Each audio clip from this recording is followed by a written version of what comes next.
गुरु प्यारी साध संगत जी, राधा स्वामी जी।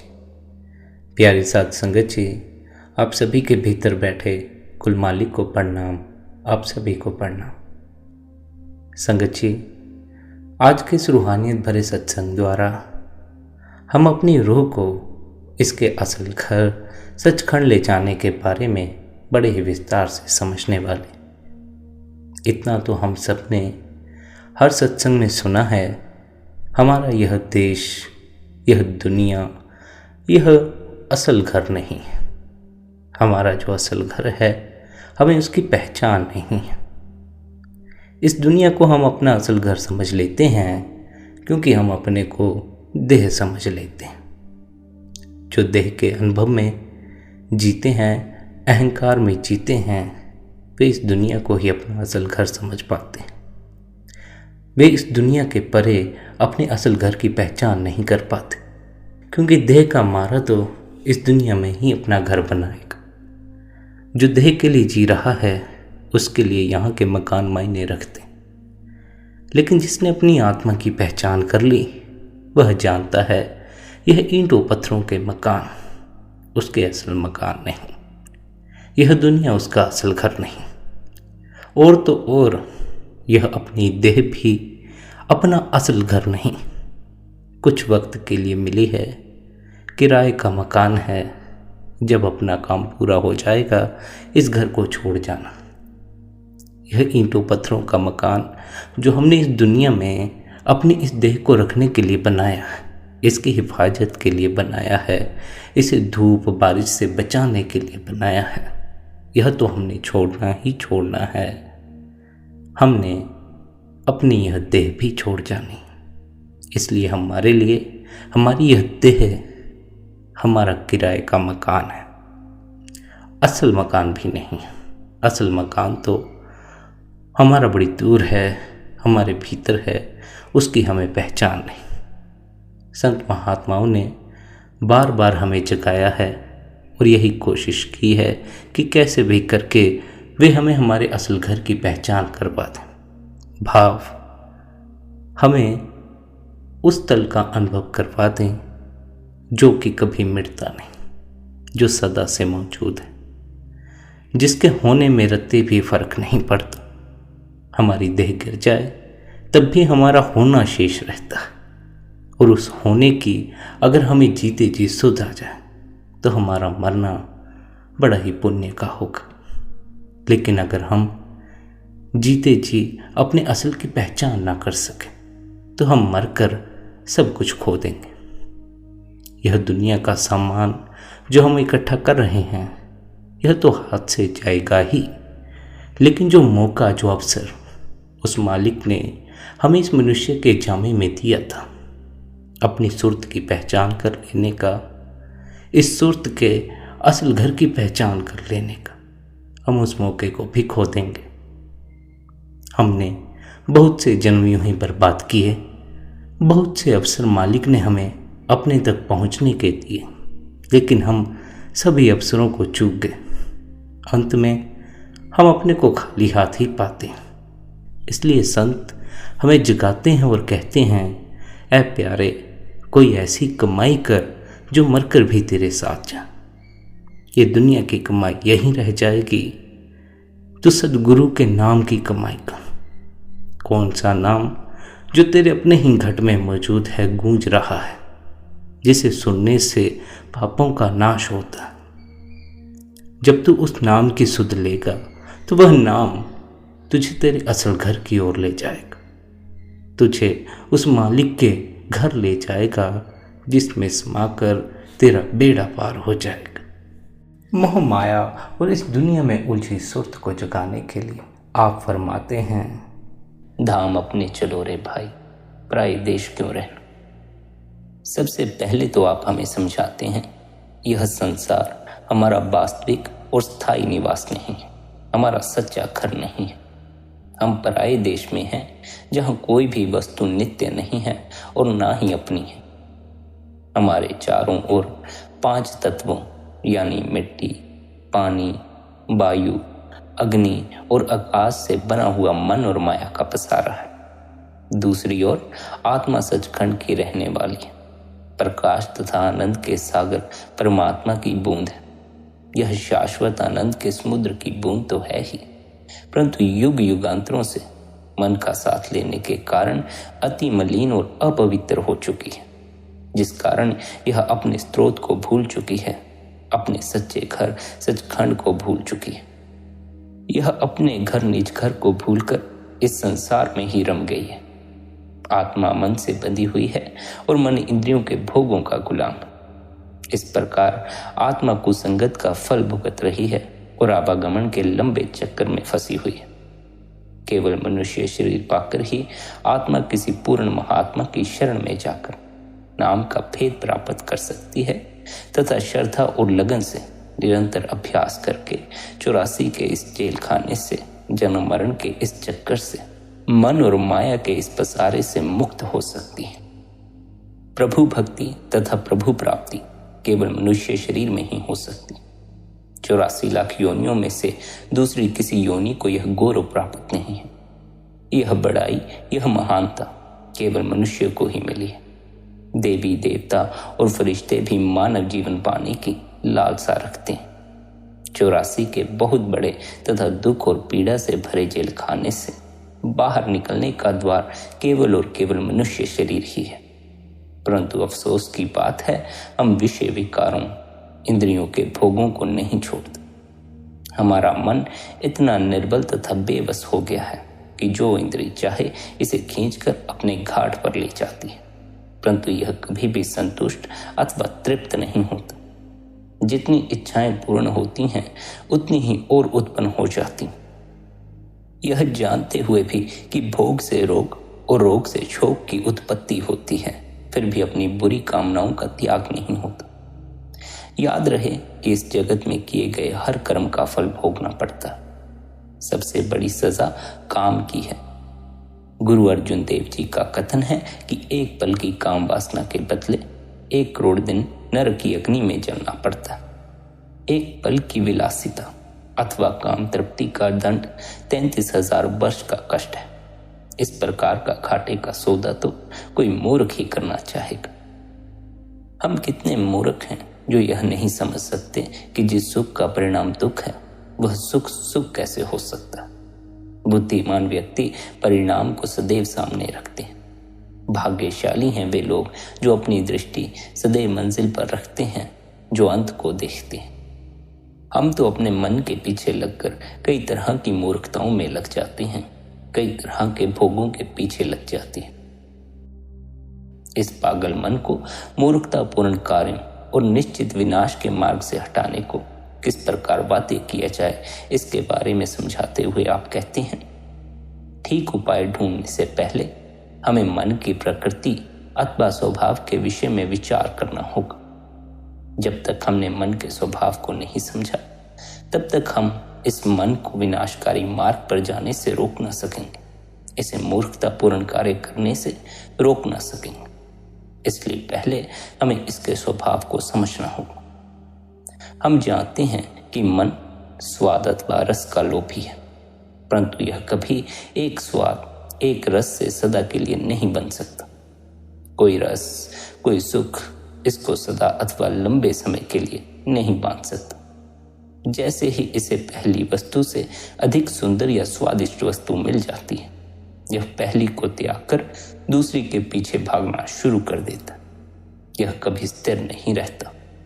इसके मोह और प्यार भी कच्चे और अस्थिर हैं। यदि हम इसको संसार के रसों से उत्पन्न रस दे दें तो यह सब कुछ त्याग कर उसके पीछे लग जाएगा। मन को बांध लेने वाली ऐसी वस्तु कहीं बाहर नहीं है, हमारे अंदर ही, इस देह के भीतर ही मौजूद है। यह हमारी आंखों के पीछे और ऊपर दिव्य संगीत के रूप में धुनकारे दे रही है। संत महात्मा इसे शब्द, नाम, वाणी, अनहद नाद इत्यादि नामों से याद करते हैं। जब मन इस दिव्य संगीत को सुनता है तो संसार के सब रस फीके पड़ जाते हैं।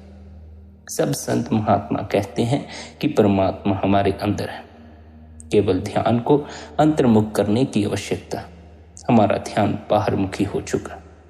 यदि हमारा ध्यान अंतर्मुखी हो जाए तो इससे हमारे सब दुख और क्लेश दूर हो जाएं। परंतु हम शरीर से बाहर मंदिरों, मस्जिदों, कर्मकांड, रस्मों रिवाज, ग्रंथ पोथियों तथा दान पुण्य में उसे खोजते फिरते।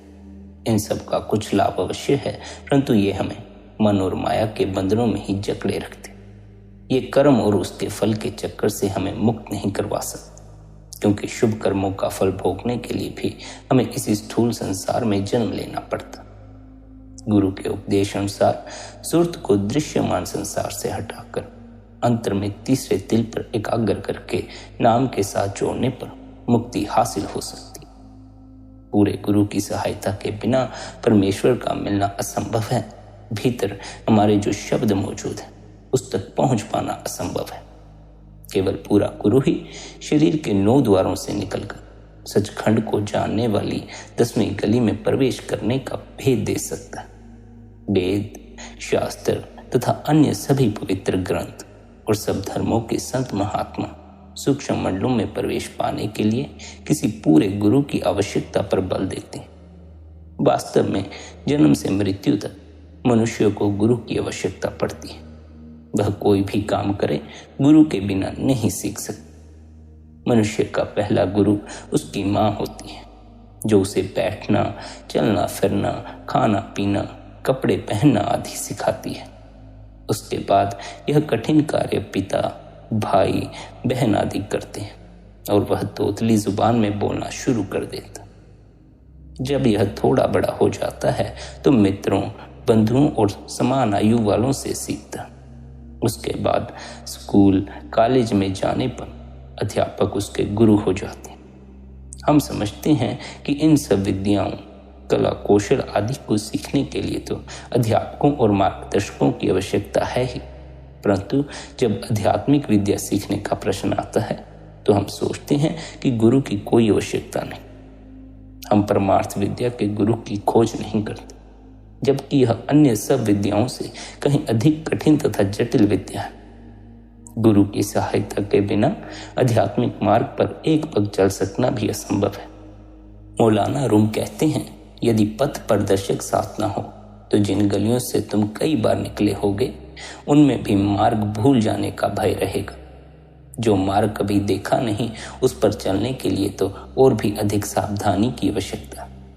उस मार्ग के भेदी को, जानकार को साथ लिए बिना उस पर कभी नहीं जाना चाहिए। पथ प्रदर्शक संग में अवश्य लेना चाहिए। पूरे गुरु की सहायता के बिना न केवल परमात्मा को पाना ही असंभव है, अपने सच्चे घर सचखंड लौट जाना ही असंभव है, बल्कि उसे साथ लिए बिना सूक्ष्म मंडलों में प्रवेश करना भी खतरे से खाली नहीं होता। इस मार्ग में अनेक प्रकार के भटका देने वाले तथा पतन के मार्ग पर डालने वाले प्रलोभन भी मौजूद है। गुरु के बिना अभ्यासी भ्रमों तथा भयंकर विपत्तियों की दलदल में फंस जाता है। पूरा गुरु इस शरीर रूपी हरि मंदिर में प्रवेश करने की युक्ति बता देता है। 9 द्वार दृश्यमान जगत की ओर खुलते हैं, परंतु 10वां दरवाजा अंतर में आध्यात्मिक जगत में खुलता। इसे सुषुम्ना का द्वार कहा जाता है। यह आंखों के पीछे तीसरे तिल में है। इस द्वार से ही मन और माया के मंडलों के पार अमरलोक सचखंड में जीवनदाता प्रभु के चरण कमलों में पहुंचा जा सकता। हठ कर्म तथा प्राणायाम आदि हमें पिंड के 6 चक्रों से आगे नहीं ले जा। केवल सुर्त शब्द योग, उपनिषदों के अनाहत शब्द का योग हमें सबसे ऊंचे पद, अमर पद तक ले जा सकता है। यह योग केवल संत ही सिखा सकते। गुरु नानक साहिब, दादू साहिब, पलटू साहिब, कबीर साहिब, मौलाना रूम और शम्स तबरेज सभी ने इस मार्ग को अपनाया तथा इसी का प्रचार किया। सुर्त शब्द योग कोई नया विज्ञान नहीं है। यह सृष्टि के आरंभ से चला आ रहा है। संत संसार में कोई धर्म स्थापित करने नहीं आते। उनका उद्देश्य केवल उन आत्माओं को जिन्हें परमात्मा स्वयं अपने साथ मिलाना चाहता है, उनका मार्गदर्शन करके इस दुखपूर्ण जगत से आजाद करवाकर स्थायी शांति तथा परम आनंद के देश सचखंड वापस ले जाना होता है। संतों का उपदेश है, यह संसार तुम्हारा देश नहीं, यहाँ कोई भी सुखी नहीं। यह दुखों और कष्टों की नगरी।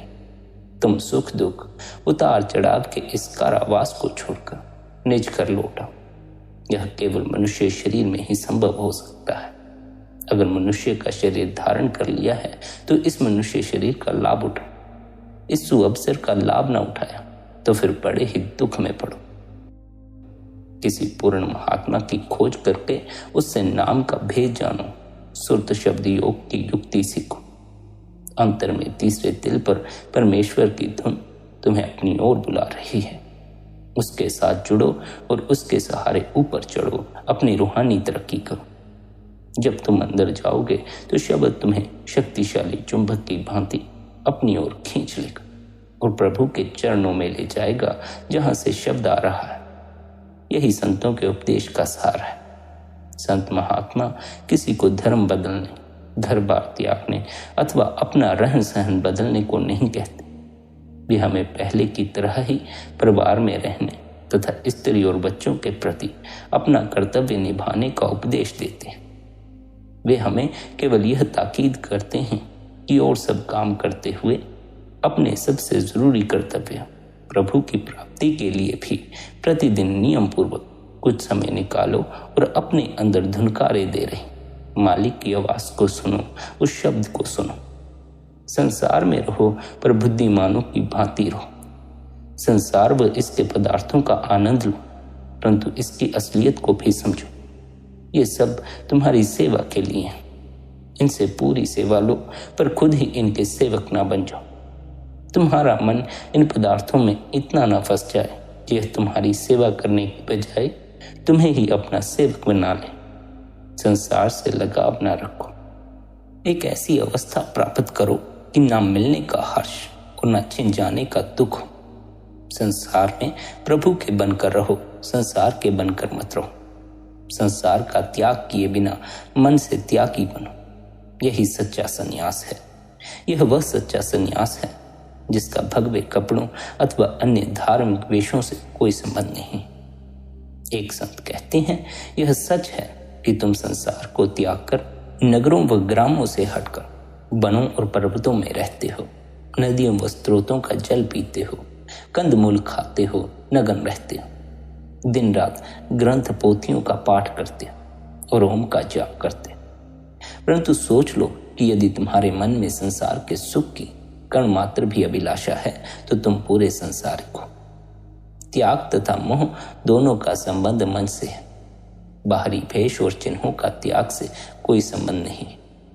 संसार रूपी वाटिका में रहो, इसमें भ्रमण करो, फूलों की सुगंध लो, फल खाओ तथा प्रकृति का सौंदर्य निहारो, परंतु कटीली झाड़ियों में उलझकर घायल ना हो जाओ। मेहनत और ईमानदारी से धन कमाओ और उसको ठीक तरह से खर्च करो। वह तुम्हारे उपयोग के लिए है। दिन काम करने के लिए, दिन भर संसार के काम करो, परंतु रात्रि में प्रभु भक्ति अथवा भजन सिमरन या ध्यान के लिए कुछ समय निकालो। यह तुम्हारा असली काम है। क्षण भर विचार करके देखो, जो काम तुम दिन भर करते हो उसमें तुम्हारा अपना कुछ भी नहीं। उसका बहुत बड़ा अंश तुम्हारा परिवार, मित्र, संबंधी आदि ले जाते हैं। प्रतिदिन शरीर को सजाने संवारने में ही समय व्यतीत होता, परंतु विचार किया जाए तो शरीर भी अपना नहीं है और अंत समय यह भी साथ नहीं जाएगा। तुम्हारा अपना काम भजन सिमरन है। समय आने पर भजन सिमरन तुम्हें 84 के बंदी गृह से स्वतंत्र करा देगा, जिसमें तुम युगों युगांतरों से बंधे हुए हो। जीवन छोटा है, इसका लाभ उठा लो। समय तेजी से बीतता जा रहा है, यह अवसर कहीं हाथ से चूक ना जाए। इस अवसर का पूरा लाभ उठाओ और यदि अभी तक अपना काम नहीं किया, उस मालिक से मिलाप के लिए इस देह के भीतर उतरना शुरू नहीं किया, तो अब शुरू कर दो।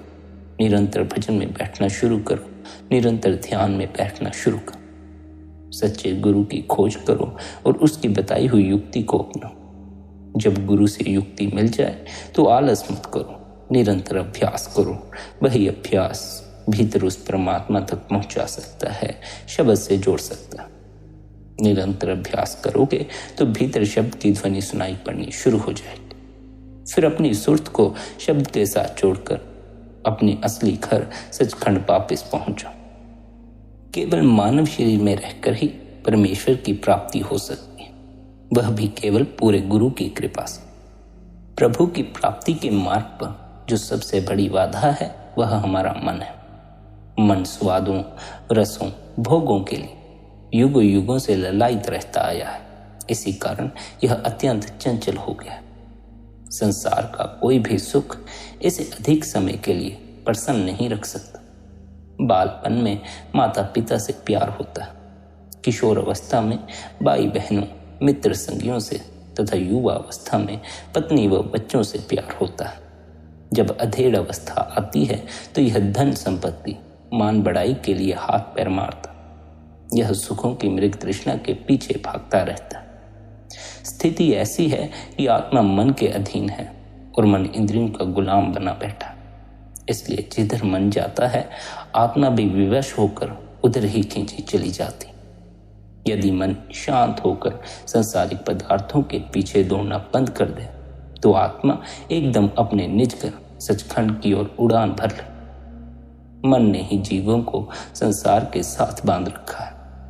मन द्वारा किए गए भले बुरे कर्मों का फल भुगतने के लिए ही जीव आवागमन के लगातार चलने वाले चक्कर में फंसे हुए हैं। इसलिए सत्संग और संतों के उपदेश में मन को वश में करने पर बल दिया जाता। सत्संग सुनने से जब मन में बदलाव आता है तब हो सकता है कि मन की वृत्ति इंद्रियों के भोगों से मुख मोड़कर तीसरे तिल में शरण ले ले, जहां से इसकी ऊपरी मंडलों की यात्रा आरंभ होती। वहां से नाम जो प्रतिक्षण धुनकारे दे रहा है, मन और आत्मा दोनों को ऊपर की ओर खींचता। इस दिव्य संगीत, इस दिव्य निर्मल नाद को सुनकर मन बिंद जाता है और पुकार उठता है, जिस आनंद की खोज में मैं भटक रहा था वह मिल चुका।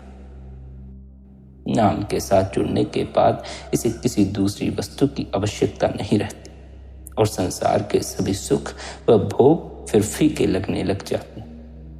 मन को वश में करने तथा इसके संपूर्ण दुखों को समाप्त करने की एकमात्र विधि नाम या शब्द के साथ जुड़ना है। केवल नाम ही मन की दौड़ धूप को रोक सकता है और इसे तृप्त कर सकता है। इसके अतिरिक्त सभी यत्न व्यर्थ हैं। किसी भी यत्न से यह तृप्त नहीं होता, इसकी दौड़ शांत नहीं होती। हालांकि इस मन को वश में करने के लिए किए गए यत्न बाहर से देखने पर तो सफल ही मालूम पड़ते हैं, परंतु जीव इनसे बुरी तरह चला जाता। वे सब सांप को पिटारी में बंद करने के समान है। जब तक सांप पिटारी में बंद है हम उसके डंक से बचे रहते, परंतु उसके बाहर निकलाने का भय सदा ही भीतर बना रहता है। सांप को जब भी अवसर प्राप्त होगा वह अवश्य ही काट लेगा। इसी तरह यदि मन को यत्नों द्वारा भीतर बंद रखने का प्रयास किया जाए तो यह एक न एक दिन बाहर निकलकर डंक अवश्य ही मारता है। नाम मन की सीमा के परे है।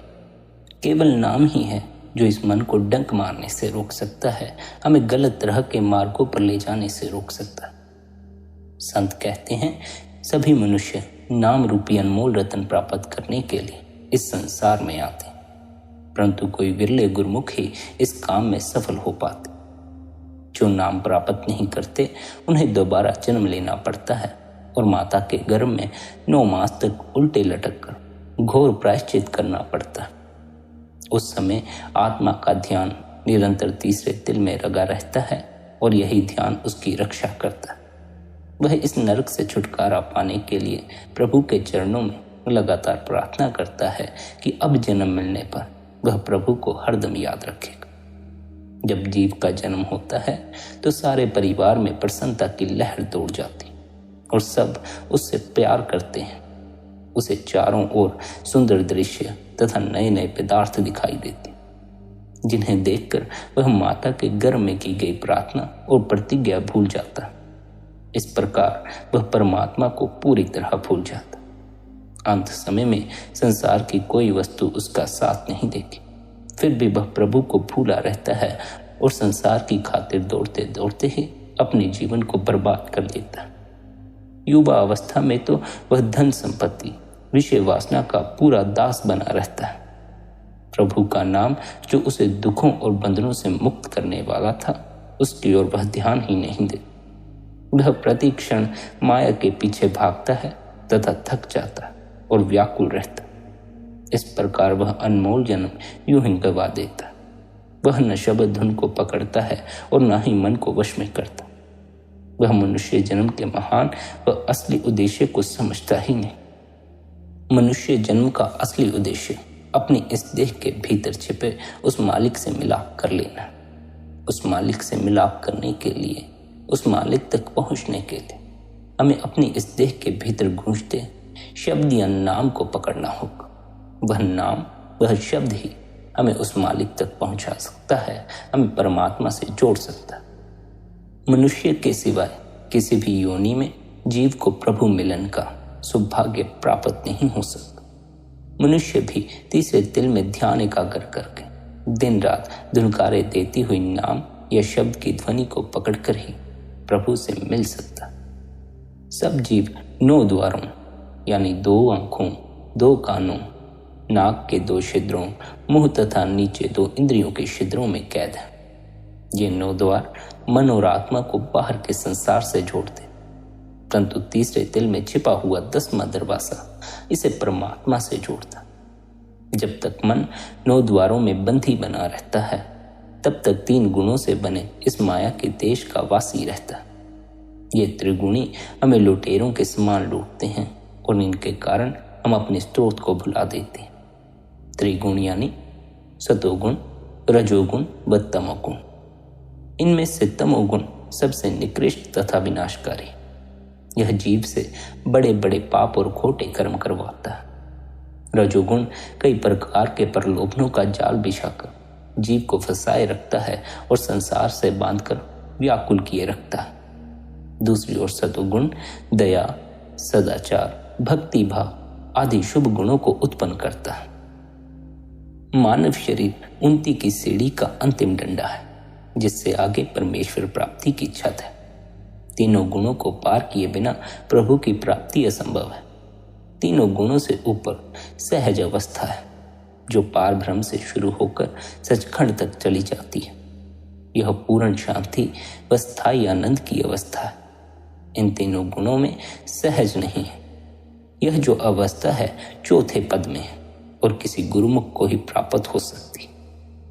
जो गुरु के उपदेश पर चलते हैं, गुरु की बात मानते हैं, उन्हें यह अवस्था प्राप्त हो जाती। जो मनमुख हैं, गुरु की बात नहीं मानते, अपने मन का ही कहा मानते हैं, उन्हें यह अवस्था प्राप्त नहीं हो पाती, क्योंकि मन सदा बाहर की ओर ले जाता है, संसार से जोड़ता।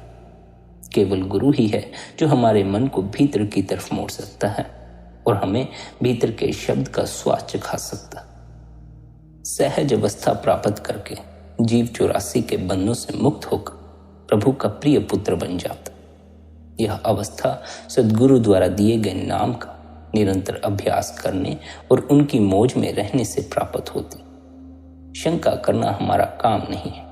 हमें तो आंखें मूंद कर अपने गुरु की आज्ञा का पालन करना, भले ही इसमें जीवन भी कुर्बान करना पड़े। जीव की दृष्टि सीमित है, सद्गुरु की असीमित है। जीव अज्ञानी है, अनजान है, सद्गुरु सर्वज्ञ है।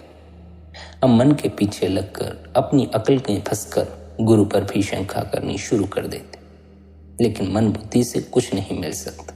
केवल गुरु की आज्ञा का पालन करने में जीव की स्थायी भलाई है। आप समझाते हैं कि संत सद्गुरु के बिना न भक्ति हो सकती है और न नाम से प्रेम होता। गुरु नानक देव जी बार बार उपदेश देते हैं कि अपने मन को बाहर जाने से रोको और अंतर में खड़ा करके सर्वव्यापक नाम के साथ जोड़ो। यदि हम इस उपदेश पर नहीं चलेंगे तो हमें यमदूतों के हाथों कष्ट भोगना पड़ेगा और नरकों में जलना पड़ेगा। नाम के अतिरिक्त सब नाशवान है और नाम की भक्ति के सिवाय और कोई वस्तु हमारी सहायता नहीं कर सकती। इसलिए हमें चाहिए कि बाहर भटकना छोड़कर हमेशा अंतर में नाम से जुड़े रहें, क्योंकि इसके बिना मुक्ति संभव नहीं। सच्चा गुरु वास्तव में परमेश्वर ही है, लेकिन हमारा मन अपने गुरु पर भी विश्वास नहीं होने देता। बाहर से देखने में वह हमारे जैसा इंसान ही होता, परंतु अंदर से वह कुल मालिक होता। जो संबंध लहर और सागर का है वही संत और परमेश्वर का है। संत संसार में रहते हुए भी संसारी नहीं होते, वे पूरी तरह शब्द में लीन होते, उनकी आत्मा परमात्मा में लीन होती। सच्चा महात्मा दया महर का सागर होता है और जीवों का सबसे बड़ा हितैषी होता है। वह उन्हें नाम देकर द्वैत और मन माया के मंडलों से पार ले जाता। पूर्ण महात्मा हमें परमात्मा के साथ मिलाने आते हैं। वे इच्छा से मुक्त होते हैं और हमें अपने जैसा ही बना लेते। जो जीव पूरे गुरु की शरण में आकर श्रद्धा से उनके दिए नाम का लगातार अभ्यास करता है, वह प्रभु से मिलकर उससे एक रूप हो जाता। सब संत महात्माओं का मत है कि आध्यात्मिक उन्नति के लिए सद्गुरु की प्रेम भरी भक्ति जरूरी। भक्ति के द्वारा ही अंदर नाम से मिलाप होता है और अंतर में तीसरे तिल पर होने वाले अखंड कीर्तन की मीठी धुनें सुनाई देती। यही असली गुरुमत या संतमत। इसके अलावा सब कुछ झूठ और धोखा है। भक्ति मार्ग हमारे निज कर को जाने वाला राजमार्ग है। जब हम एक बार इस मार्ग पर चलना शुरू कर देते हैं तो फिर कहीं भी जाएं, कैसे भी अवस्था में हो, सद्गुरु का दया महर का हाथ हमारी पीठ पर हमेशा होता और सद्गुरु प्रति क्षण हमारा पथ प्रदर्शन करते हुए हमें आगे ले जाने को तैयार रहती। यदि हमें सद्गुरु के प्रति पूर्ण विश्वास है तो हमारे सचखंड पहुंचने में कोई संदेह नहीं। हम वहां अवश्य पहुंच जाएंगे। बाकी सब साधन होते हैं, वे खाली सिपियों कोड़ियों आदि के समान। इसलिए हमें भक्ति मार्ग को दृढ़ता पूर्वक पकड़े रखना चाहिए। अपनी सारी बुद्धिमत्ता, विद्वत्ता तथा ज्ञान को एक तरफ रखकर पूरी तरह गुरु की शरण लेकर खुद को उसके हवाले कर देना चाहिए। हमेशा गुरु की आज्ञा में रहने से जीव सच्चा गुरुमुख बन जाता है। परमेश्वर बुद्धि की पहुंच से परे है और बिना पूरे गुरु की सहायता के हम उसे कभी भी नहीं पा सकते। प्रबल उत्कंठा, तीव्र लगन, हार्दिक प्रेम तथा अटूट श्रद्धा सबका एक ही भाव। प्रेम, लगन और श्रद्धा संत मत अथवा गुरुमत के अटूट अंग है और सच्ची भक्ति के लिए जरूरी है। बाकी बातें मन के छलावे। जीव, सद्गुरु तथा परमेश्वर तीनों ही शुद्ध प्रेम की अनंत श्रृंखला की कड़ियां हैं। प्रभु भक्ति में भी यही विशुद्ध प्रेम प्रकट होता है। परमात्मा एक विशाल सागर है, सद्गुरु उस सागर की लहर है तथा आत्मा उसकी बूंद। जैसे वर्षा की बूंद धरती पर गिरकर गंदगी और मिट्टी में मिलकर अत्यंत गंदी हो जाती है, वैसे ही आत्मा इस जड़ जगत में आकर मन और माया के आवरणों में लिपटकर अपनी ज्योति गवा बैठी है। प्रभु के दरबार में सच्चे प्यार के सिवा दूसरी कोई वस्तु है ही नहीं। वह विशुद्ध प्रेम का देश है। वह शुद्ध, पवित्र और अनंत शाश्वत प्रेम का ऐसा स्रोत है जिसमें माया की मलिनता के लिए कोई स्थान नहीं है। पूर्ण संतों के सिवाय वहां कोई नहीं पहुंच सकता और वह केवल उन्हीं का निवास स्थान है। इसलिए सद्गुरु से जितना प्यार किया जाए और जितनी भक्ति की जाए उतनी ही कम है। यदि यह समझ में आ जाए कि हम सबका सृजनहार एक है, हम सब एक ही पिता की संतान हैं, सब उस प्रेम के महासागर की बूंद हैं, तो किसी तरह के लड़ाई झगड़े, बैर, ईर्ष्या और द्वेष आदि का प्रश्न नहीं रह जाएगा। यह सत्य समझ में आ जाने पर सब और शांति हो जाती है, आनंद ही आनंद हो जाता। मिट्टी में मिलकर पानी गंदा हो जाता, लेकिन वह पानी जब सूर्य की तपिश पाकर भाप बनकर बादलों में समा जाता है तो फिर पहले जैसा ही शुद्ध निर्मल हो जाता। आत्मा भी इसी जल की भांति यह मन की कामनाओं के मैल से अति मलिन हो चुकी है। जब यह ऊपर के मंडलों में पहुंचती है तो मन और माया का सब मैल दूर हो जाता है और यह बिल्कुल शुद्ध और निर्मल हो जाती। मानव देह, मनुष्य देह वह अमृत कुंड है जिसमें अमृत भरा पड़ा है, परंतु जैसे कस्तूरी हिरण की नाभि में होती है और वह उसकी खोज में बाहर भटकता फिरता है, वैसे ही मनुष्य भी अमृत की खोज में बाहर भटकता फिरता, परंतु गुरु के बिना वह उस अमृत को चख नहीं सकता। शब्द के बिना मनुष्य बावरा है और जीवन बेकार कर देता। शब्द या नाम असल अमृत है और केवल गुरु के शिष्य ही इसे पा सकते हैं। जो गुरु के कहे पर चलते हैं, गुरु के उपदेश की पालना करते। मन के कहे पर चलने वाले भीतर छिपे उस अमृत तक नहीं पहुंच सकते। केवल सद्गुरु के प्रेम एवं भक्ति से ही इस नाम रूपी अमृत का पता लगता। बेशक शुरू में गुरु के प्रति हमारा प्रेम इतना गहरा नहीं होता, परंतु श्रद्धा और लगन के साथ बराबर गुरु के दिखाए हुए मार्ग पर चलते रहने से शीघ्र ही अंतर में प्रेम का सागर लहराने लगता, जो समय पाकर आत्मा को सदा के लिए संसार के बंधनों से मुक्त कर देता। प्रभु की असीम कृपा से हमें मनुष्य जन्म मिला हुआ है और केवल इसी शरीर में प्रभु की प्राप्ति हो सकती है। परमेश्वर की दया मेहर से हमें सद्गुरु भी मिल जाता है और सद्गुरु से हमें नाम का भेद भी मिल जाता है।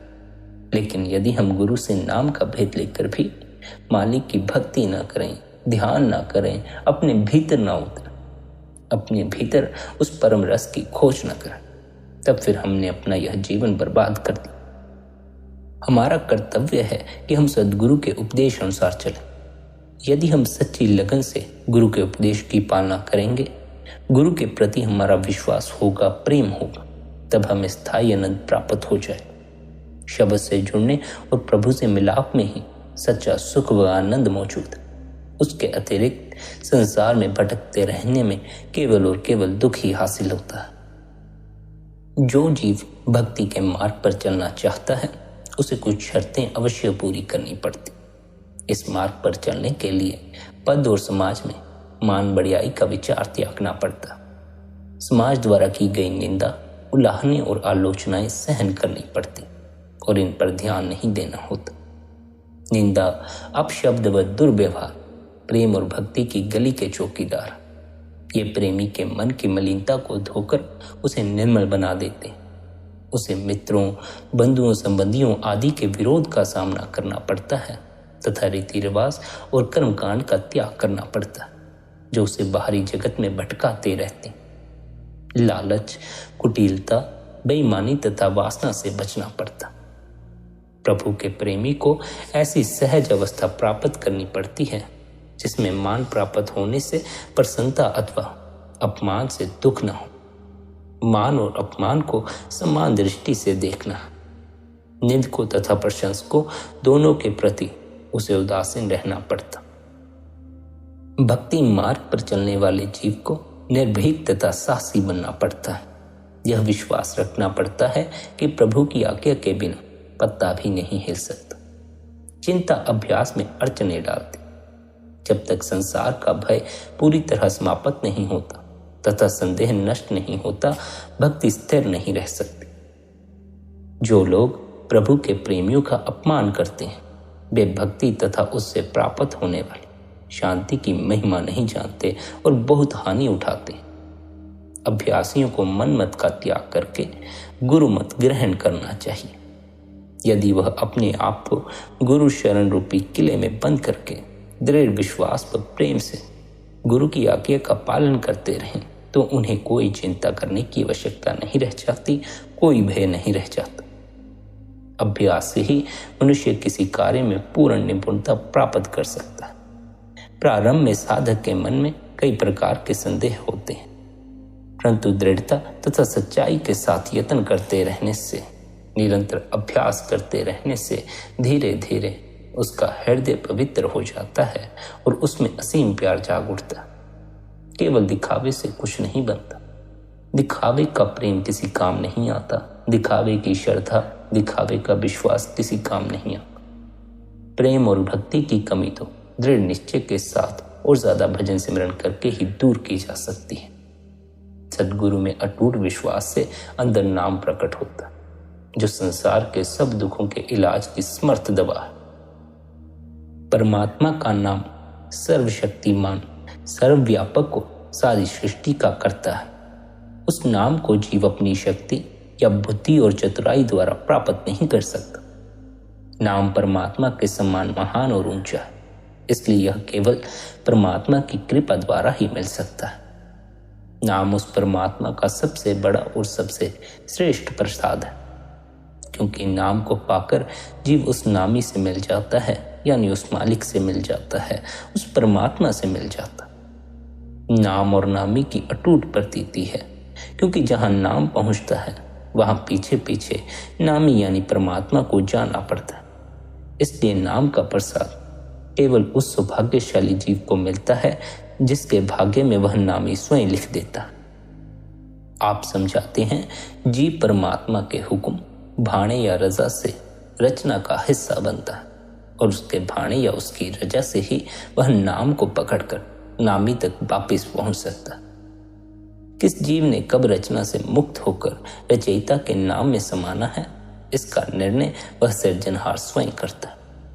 परमात्मा के हुक्म द्वारा ही जीव आवागमन के चक्कर का अंग बनते हैं और परमात्मा की दया मेहर द्वारा ही आवागमन के बंधन तोड़कर उससे मिलने का सम्मान प्राप्त करते हैं। जो कुछ होता है वह कर्ता स्वयं करता है। जिस पर उसने अपने मिलाप की कृपा करनी होती है उसके अंदर अपना शब्द बसा देता है, अपना नाम बसा देता है। प्रभु की इस दया को ही संतों ने कर्ता की दात कहा है। वह परमात्मा, वह कर्ता किस तरह हमें भीतर के नाम से जोड़ता है, इसके बारे में समझाते हुए आप कहते हैं, वह परमात्मा साधु का तन धारण करके जीवों को संसार रूपी अग्नि सागर से पार करने के लिए दुनिया में आता। परमात्मा और साधु में अंतर नहीं। साधु को परमात्मा का रूप मानकर, अपने गुरु को परमात्मा का रूप मानकर सदा उसके बताए अनुसार शब्द या नाम में लिप जोड़कर रखनी चाहिए। जो नाम अनाथों का नाथ है, जो नाम सब दुखों का नाश करता है, जिस नाम की भगत जन साधना करते हैं और जिसकी प्राप्ति के लिए देवता भी तरसते हैं, वह नाम पूर्ण गुरु से प्राप्त होता है। जीव सारी त्रिलोकी में भी ढूंढ ले तो भी नाम को नहीं पा सकता, क्योंकि यह अमूल्य हीरा केवल पूर्ण गुरु से ही मिल सकता है। जो भाग्यशाली जीव गुरु रूप में प्रकट हुए परमात्मा में विश्वास कर लेते हैं और उनके बताए हुए मार्ग पर चलते हैं, उनके द्वारा दिए हुए अभ्यास को सच्ची लगन और सच्चे विश्वास से करते हैं, उनकी लिव अंतर में नाम से जुड़ जाती। नाम की साधना द्वारा उनकी सोई हुई आत्मा जाग उठती है और वे शब्द द्वारा सदा के लिए परमात्मा में समा जाते। जीव का उद्धार करने वाली शक्ति नाम है, परंतु जीव के अंदर नाम गुप्त है, जबकि पूर्ण संतों के अंदर नाम प्रकट है। पूर्ण साधु जीव को भी अपने अंतर में नाम प्रकट करने की युक्ति सिखा देता, जिससे जीव का उद्धार हो जाता। लेकिन अब यह निर्भर जीव पर करता है कि क्या वह पूर्ण गुरु द्वारा दी हुई युक्ति पर निरंतर अमल करता है या नहीं। अगर हम अपने गुरु द्वारा दिए हुए अभ्यास पर निरंतर अमल नहीं करते, जैसा गुरु ने हमें उपदेश दिया है, जितने समय के लिए अभ्यास में बैठने को कहा है उतने समय के लिए नहीं बैठते, या फिर हमारे अभ्यास में प्रेम नहीं, विश्वास नहीं, श्रद्धा नहीं, तब फिर हमें नाम के अमृत की खबर नहीं लगती। बहुत से जीव ऐसे हैं जो गुरु द्वारा अभ्यास मिलने पर भी अभ्यास नहीं करते, जिस कारण वे नाम से चूक जाते हैं, अपने भीतर नाम से जोड़ नहीं पाते। बहुत से जीव ऐसे हैं जो अभ्यास तो करते हैं, लेकिन उनके अभ्यास में लगन नहीं होती, प्रेम नहीं होता, विश्वास नहीं होता, जिस कारण वे नाम से चूकते चले जाते। फिर बहुत से जीव ऐसे होते हैं जो अभ्यास करते हैं, लेकिन भीतर कोई संसारिक इच्छा होती, जिस कारण वे भी नाम से चूकते चले जाते हैं, उनकी भी लिव नाम से जुड़ नहीं पाते। गुरु द्वारा दिया हुआ अभ्यास ना तो कोई इच्छा रखकर करना चाहिए, ना ही बिना लगन के करना चाहिए। बिना लगन और इच्छा रखकर किया गया अभ्यास कोई फल नहीं लाता, अर्थात हमें भीतर धुनकारे देते हुए शब्द की खबर नहीं लगती, नाम की खबर नहीं लगती। सच्ची लगन, सच्चे विश्वास से अभ्यास कर, बिना किसी इच्छा को रखकर गुरु के द्वारा दिया हुआ अभ्यास करें। निरंतर भजन में बैठें, निरंतर ध्यान में बैठें। यदि आपका अपने गुरु पर विश्वास है, गुरु से प्रेम है, तो चाहे आप कुछ समय के लिए भी अभ्यास करते हो तो उसका भी आपको फल मिले। परंतु इसका अर्थ यह नहीं कि आप कुछ समय के लिए ही अभ्यास करना शुरू कर दें। अभ्यास तो उतने समय के लिए ही करना है जितने समय के लिए गुरु ने उपदेश दिया। गुरु के उपदेश की पालना करना ही भक्ति मार्ग पर चलने का अपने अंतस में उतरने का सबसे पहला कदम है। जो गुरु के उपदेश की पालना करते हैं उन्हें भीतर के नाम की खबर भी लग जाती है और उन्हें अपने भीतर उस मालिक की खबर भी लग जाती है। नाम से जुड़कर हम अपने सच्चे घर सचखंड लौट सकते हैं और इस मन और माया के पसारे से हमारी मुक्ति हो सकती। गुरु से तो हमें अभ्यास मिल जाता है, लेकिन निर्भर हम पर करता है कि क्या हम गुरु द्वारा दिया हुआ अभ्यास करते भी हैं या नहीं। जो गुरु द्वारा दिया हुआ अभ्यास करते हैं गुरुमुख हो जाते हैं, गुरुमत पर चलते हैं, उन्हें भीतर के नाम का स्वाद लग जाता। जो गुरु के उपदेश पर नहीं चलते, मन की सुनते हैं, मनमुख हो जाते हैं, उन्हें भीतर के नाम की खबर नहीं लग पाती, शब्द के अमृत का रस नहीं लग पाता। जब तक नाम के अमृत का स्वाद न लगा, शब्द के अमृत का स्वाद न लगा, तब तक मन बाहर ही बाहर भटकता रहेगा और 84 के इस जेल खाने से मुक्ति न हो सकेगी। मन को भीतर ठहराने का एक ही मार्ग, इसे भीतर के शब्द से जोड़ देना, ताकि फिर यह कभी भी बाहर की तरफ न भागे, संसार की तरफ न भागे। मन रस का आशिक, यदि इसे नाम का रस न मिला तो यह संसारिक रसों के पीछे भागेगा। इसलिए अपने इस मन को नाम के रस में डुबो। नाम के रस में इसे डुबोने के लिए निरंतर अपने गुरु द्वारा दिया हुआ अभ्यास करें, अपने गुरु के उपदेश की पालना करें, निरंतर भजन सिमरन करें और निरंतर ध्यान में बैठें।